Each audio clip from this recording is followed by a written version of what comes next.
በራት መግማማት አሉ እማማ ዝናሽ። አንዲቱ ደግሞ እንግዲህ የአብርሽ አፍቃሪ መታለች። እኔንም አብርሽ አስረግዞኝ ጥሎ ጠፍቷል፣ በጣም ብዙ ሚስጥር አለ ትላለች። እኔ እኮ ሴቶች ማለት ነው ትንሽ ግን አታፍሩም?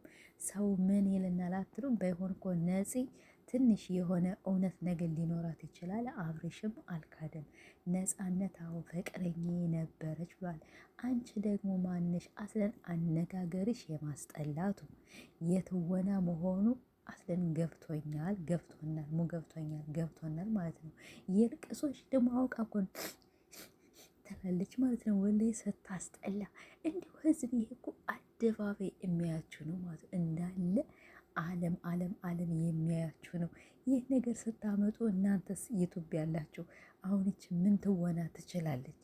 የነፃነት ኦኬ አብርሽም አልካድም ከነፃነት ጋር ፍቅረኛ ነበርን፣ አሁን ግን ተለያይተናል ብሎ ተናግሯል። አሁን አንቺ አነጋገርሽ አያምር ወይ ትወናሽ አያምር ወይ እንባሽ አልወጣም። አብርሽ እኮ ለእኔም ፍቅረኛ የነበረ ከዚያ በኋላ በቃ ሳላየው ከሩታ ጋር ሄድና ደግሞ ሩታንም ማስረግዟል።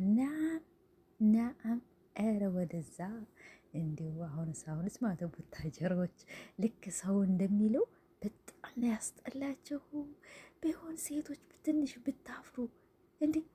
እኔ እኮ አብርሽና ሩታ ግን ምንድን ነው የመሰሏችሁ ማለት ነው? ስታዩቸው የዋህ ሞኝ ምናምን ነገር ይመስሏችኋል እንዴ? እነሱ እኮ አውቀው እኮ ነው እያዩ እየሰሙ። ባለፈው አብርሽ ተናግሯል። እኛ እያየን እየሰማን በቃ ልክ እንዳላየን እንዳልሰማን ሁሉን ነገር አይተን እናልፋለን ብሏችኋል። እና አሁን አንቺ ደግሞ ማንሽ?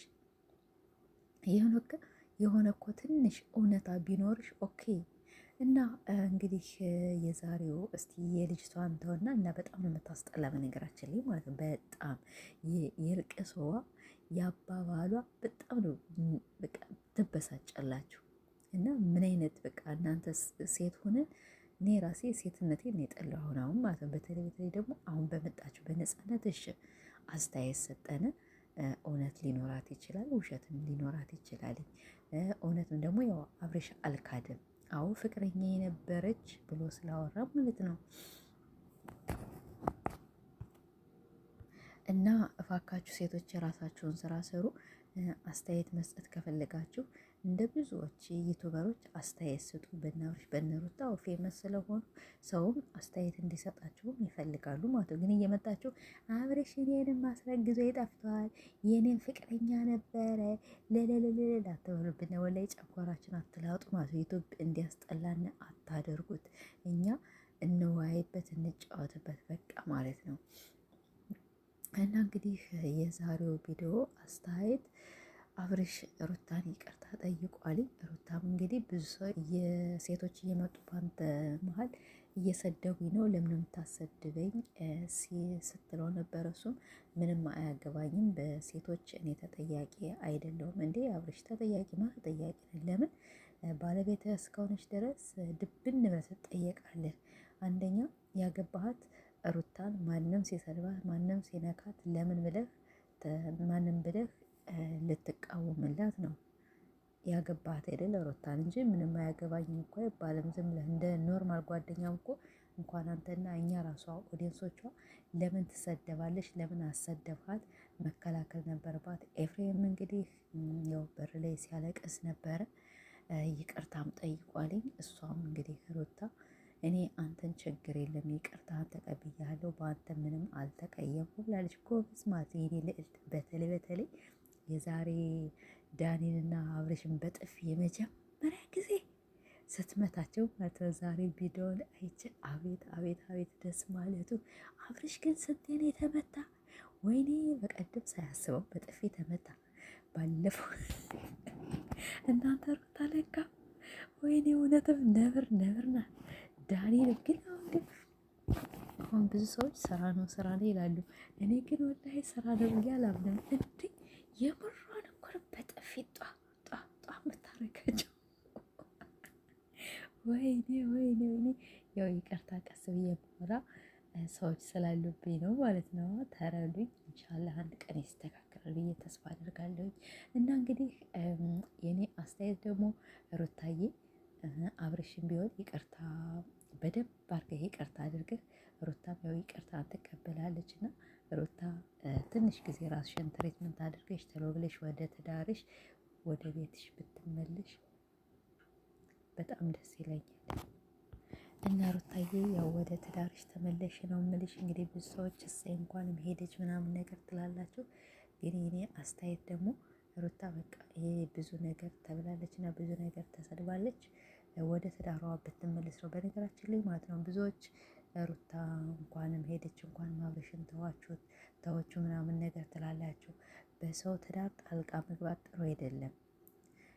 በሰው ትዳር አንዳንዴ ቆም ብለን ማሰብ አለብን። ለምን እኛ ሩታን አሁን ወዳታለን፣ ደስ ትለናለች፣ በጣም ጀግና ናት። በቃ እጅ አትሰጥም፣ በጣም ነበር ናት። ግን ቢሆንም እኛን ሩታን የምንረዳት በቃ እንደዚህ በማየት ነው እንጂ ሁላችንም ለሩታ ምንም ነገር በገንዘብ ሆነ በምንም ሆነ ልንረዳት አንችልም። ምንድነው እኛ መርዳት ያለብን ቪዲዮኗን በማየት ትዳርሽን ጠንቀቀሽ ያዢ፣ ትዳርሽን በቃ ጎበዝ ሁኚ።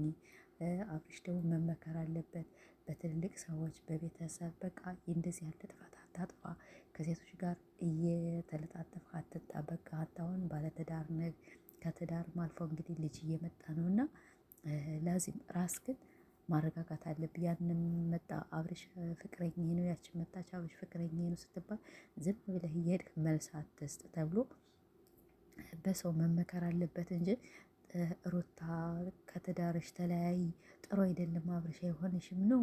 እኛ እነዚህ ልጆች ምንም ልንረዳቸው አንችልም። በገንዘብ የምንረዳቸው ቢሆን እስከ ዘላለሙ ኦኬ።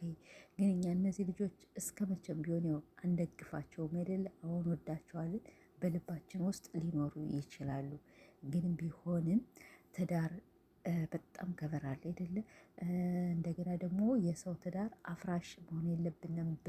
በምንም ሆነን ሴት እስከሆነ ድረስ በቃ ትዳራችን ጠንቅቀን መያዝ እንጂ ያለብን ምንም ሲፈጠር ጥለሾች እያልን ጓደኞቻችን መምከር የለብንም። በቃ ቻይ፣ ሁሉም ያልፋል። ጊዜያቶች አሁን እንደዚህ ያለ ነገር ሊፈጠሩ ይችላሉ። ሲፈጠሩ በምንድን ነው እኔ ያንን ትዳሬ እንዴት ነው አቋቁም የሚይዘው? እንዴት ነው ባሌን ወደ ቤቱ እንዲመለስና ወደ ሚስቱ የማደርገው ብለን መምከር ነው እንጂ ለጓደኞቻችን ቢሆን ማለት ነው። እና ጓደኛውን የመጣ ወይ ባሌ እኮ መጥፎ ነው የምላድርግ ምናምን አብላት ላይ አይቻይ አትውጭ። እናት አባትን ቢሆን ባለትዳር እስከሆንሽ ድረስ በቃ ሌላ ስም ስለሚሰጡሽ እና ትዳርሽን በቃ ጥሩ አድርገሽ ያዥ፣ ቻይ፣ ትዕግስት አድርጊ ነው ማለት ያለብን እንጂ ሩታ ጎበዝ፣ ሩታ ጎበዝ ናት እናውቃለን ማለት ነው። ግን ቢሆንም ትዳርሽን ጥለሽ ውጭ አትበሉ። እኛ እንወዳታለን ዛሬም ወደፊትም። አብርሽም ወደ ራስ ተመለስ፣ ከሴት ጋር አትለጣጠፍ ነው የምንልህ። እንግዲህ ልቦና ይስጣችሁ። ምን እንግዲህ ይሄ የራሴ ሀሳብ ነው።